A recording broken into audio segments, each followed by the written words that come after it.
Welcome to your channel, Generous, Gracious and Gallant. I'm your host, Dr. Ghosh, and I'm back today with another very inspirational and motivational story for all of you.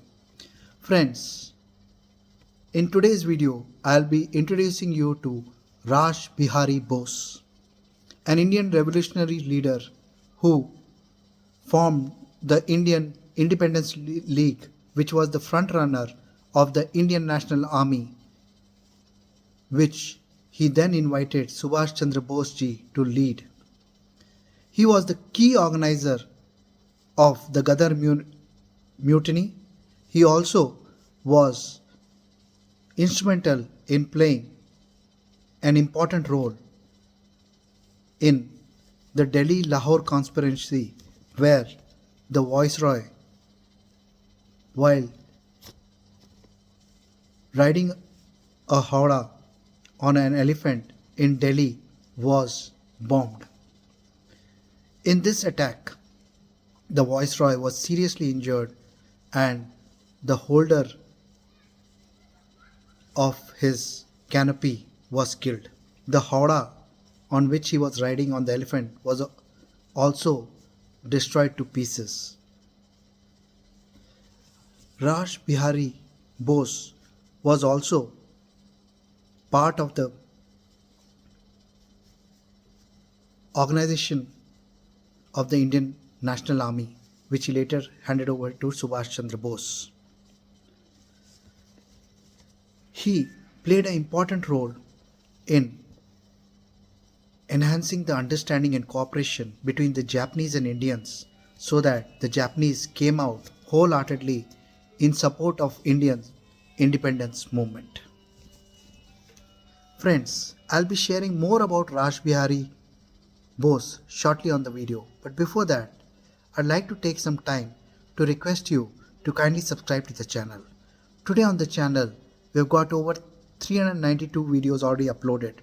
We've got over 36,000 views and over 1200 subscribers.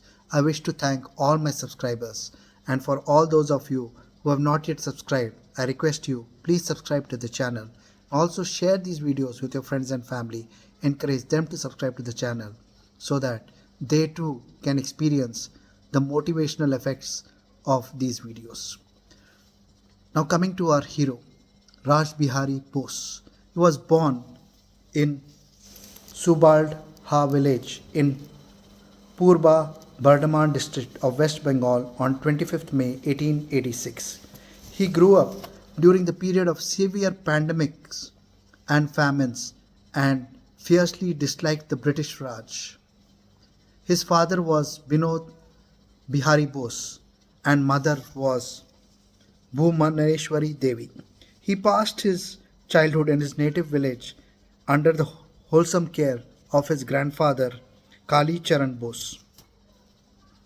His early education was at his village Pathshala itself, which has now been renamed as Subhadla Rash Behari Bose FP School. He also learned how to use the lathi, or lathi khela as we call it in Bengal. He learned this from his grandfather. He was influenced in his revolutionary affairs in the stories told to him by his grandfather and teacher Bakeshwar. He was also known to be very stubborn and have strong willpower. He stayed in his village till the age of 14. He then moved to his maternal home in Chander Nagar, studied in Duplex College, and there his cousin and friend Siri Chandra Ghosh and Principal Charu Chandra Roy gave him additional zeal towards his revolutionary activities. He later joined the Morton School in Kolkata and he went on to earn degrees in medical and engineering. He worked in Dehradun as a head clerk in the Forest Research Institute, and through Amendra Chatterjee of Jugantar, which was basically revolutionary groups, he became inspired by revolutionary zeal further. He took on membership of these parties and became a revolutionary in the United Provinces, which is presently UP, Uttarakhand, and Punjab.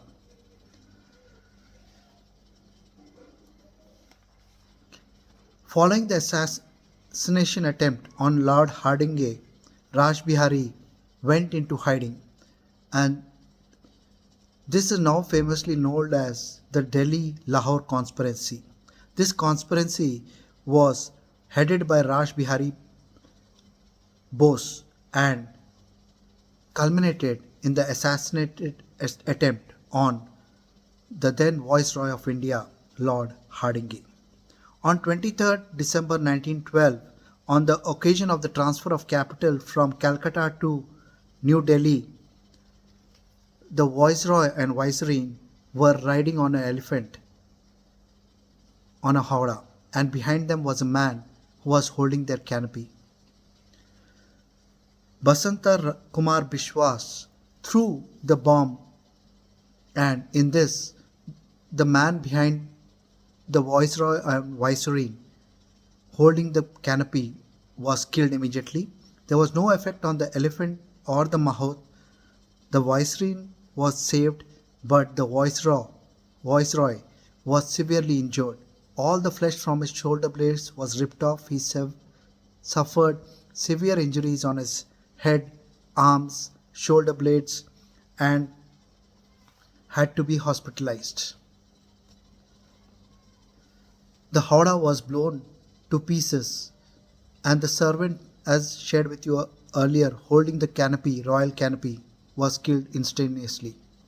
The aftermath, the effort to find these revolutionaries, created a lot of discontent in the United Provinces. Rash Behari Bose evaded capture for nearly 3 years, and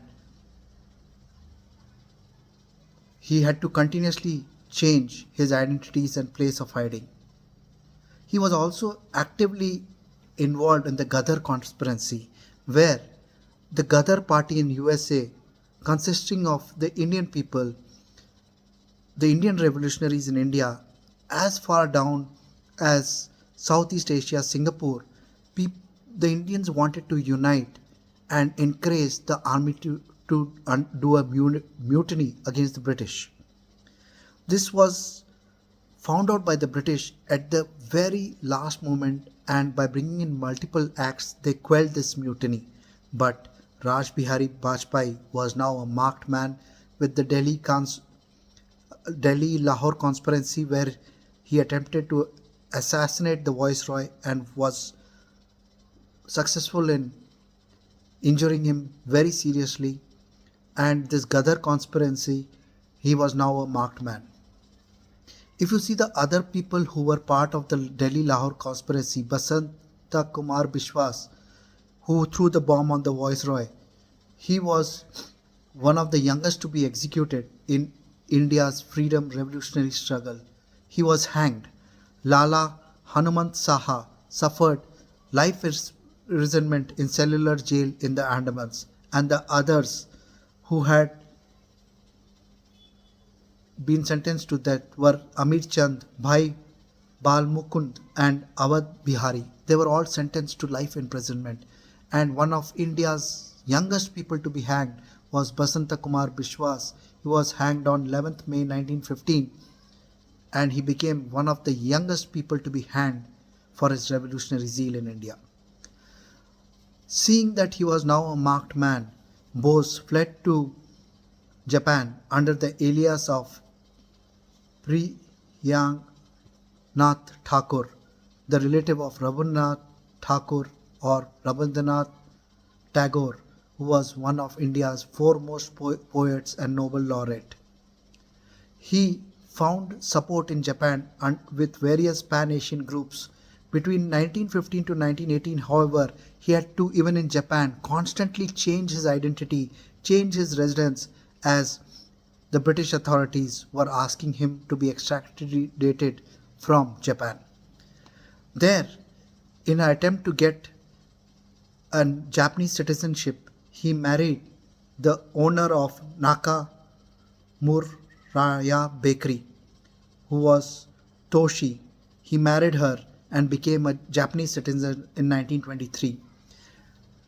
Another strange thing which you may learn for the first time about Rash Behari Bose is he introduced curry, Indian curry in Japan, and Rash Behari Bose became very famous for this curry, and he was also given the nickname of Bose of Nakamuraya. Nakamuraya was the bakery where Rash Behari Bose worked at and married the owner's daughter. They had two children.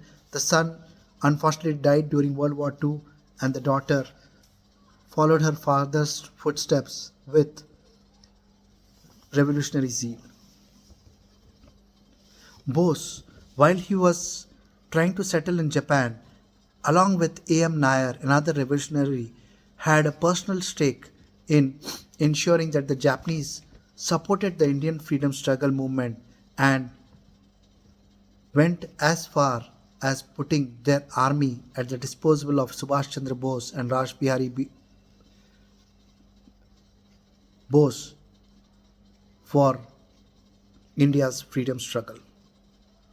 20th to 30th March 1942, Bose convened a conference in Tokyo where he established the Indian Independence League, and a motion was passed to raise an army for India's independence. This went on to be the forerunner of the INA or Azad Hind Fauj.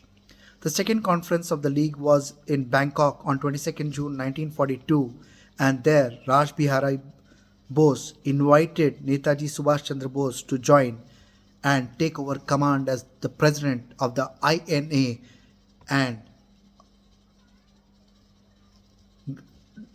work towards Indian independence. Indian POWs who were captured by the Japanese in Malaya and Burma were actively encouraged to join the Indian Independence League and become soldiers in the Indian National Army INA or Azad Hind Fauj as it was called. During the formation on 1st September 1942, Rash Behari Bose chose the flag for the INA and he handled the organization and handed over power to Subhash Chandra Bose to further lead the INA. Subhash Chandra Bose did not make any changes in the organization and kept the same organization on for ensuring that the INA was efficiently managed towards the success. Rash Behari Bose remained in Japan until his death because of TB on 21st January 1945. The Japanese gave him a citizenship and Japan also honored him with the Order of the Rising Sun. 26 December 1967, a grateful government of India issued a special postage stamp and named a street in Kolkata after him. Friends, Rash Behari Bose, a forgotten Bengali revolutionary who formed the Indian Independence League and was the former of the Azad Hind Fauj or Indian National Army. He handed over the Indian National Army or the Azad Hind Fauj to Subhash Chandra Bose to carry on as its president and guide the fight for India's future. But Rash Behari Bose was responsible for the foundation of the Indian Independence League and the INA. A forgotten revolutionary, a forgotten hero. This video is my small attempt to revive the memory of Rash Behari Bose. It is thanks to the efforts of revolutionaries such as Rash Behari Bose, Subhash Chandra Bose, Bhagat Singh and many other forgotten revolutionary and warriors that we get independence. I am a firm believer that we did not gain independence without spilling blood. It was the blood of these revolutionaries that gave India independence, because these revolutionaries created so much fear and chaos in the British Army ranks that the British chose to let go of the colonial power in India thanks to these revolutionaries. I have a strong opinion that the revolutionaries made India free, and it is to these revolutionaries such as Rash Behari Bose, Bhagat Singh, Subhash Chandra Bose, and many lakhs of others who have died unremembered for this country that we owe our freedom to. I will be back soon, my friends, with another very transformational video for all of you on your favorite channel, Generous, Gracious and Gallant. Till we meet again, my friends, good luck, all the best.